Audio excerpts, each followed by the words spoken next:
In the process of microsporogenesis, we have seen that archaeosporial cells develop to form microspore mother cell. Then there was one division and they form a tetrad. Okay, this was the meiotic division.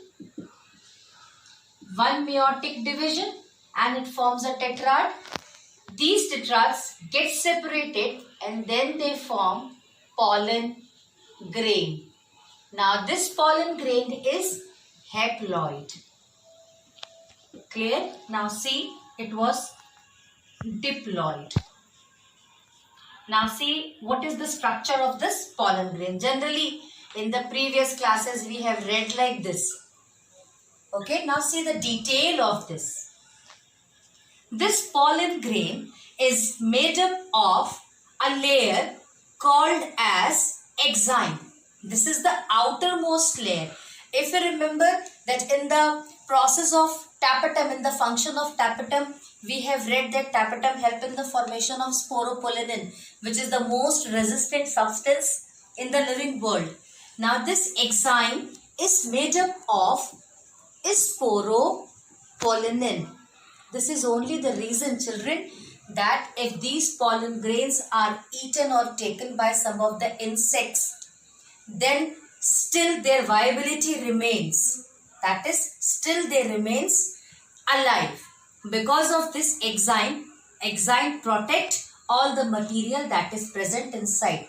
It cannot be dissolved in any of the medium. So this is the function of the exine. After this, we move to one layer inside and that is called as the entine. This is the second layer. This entine is made up of cellulose and pectin, and that's why it also behaves as a nutritive medium for this pollen grain. Now see, if we move inside, there are definitely inside the cell we get the cytoplasm and then we have the nucleus. Now this is going to give rise a male gamete. That's why it is called as male gametophyte. So this is the formation of male gamete, because definitely it is undergoing for the different mitotic division and then it will form the male gamete. So the formation of male gamete is known as male gametophyte.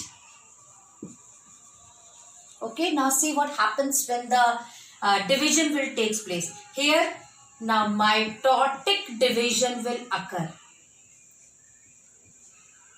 We all know in the mitotic division, first the nucleus divides and then the cytoplasm divides.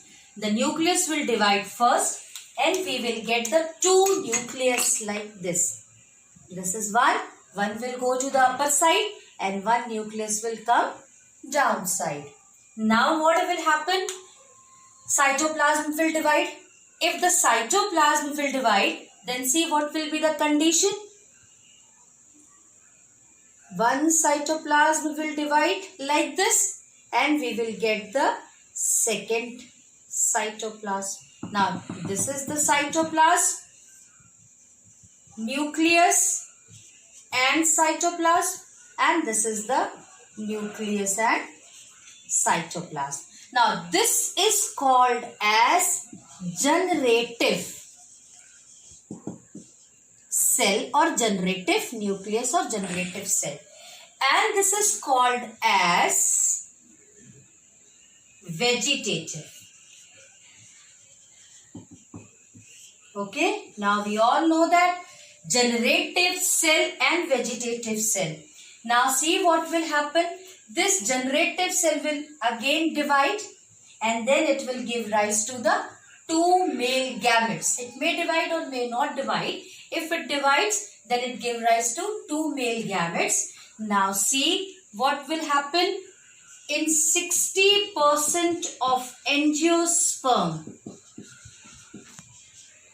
okay, they are two-celled stage, and 40% of angiosperm are three-celled stage.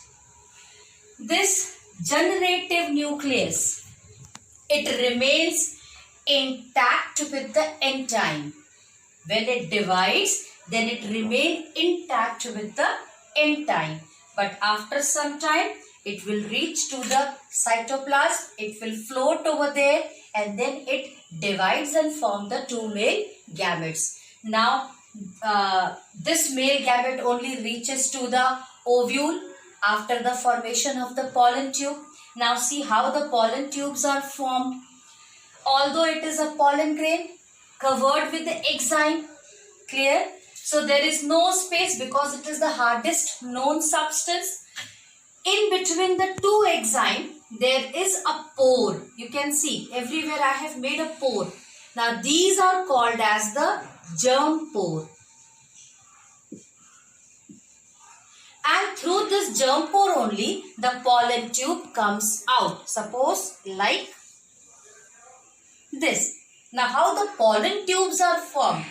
Whenever these pollen grains, they fall over the stigma. Suppose they all will fall over the stigma, then style and then ovary.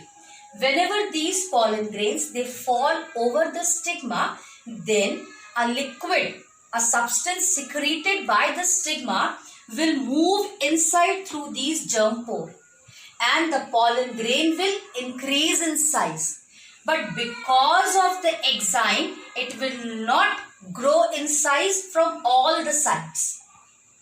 Wherever there will be the space, the excess amount of material that will move inside, it will come out.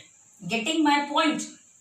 That is, if this is the pollen grain covered with the exine, now it consists of the germ pores, and if it will sit on the stigma, it will absorb the nutrient, and if it will absorb the nutrient, then definitely bulging will be there.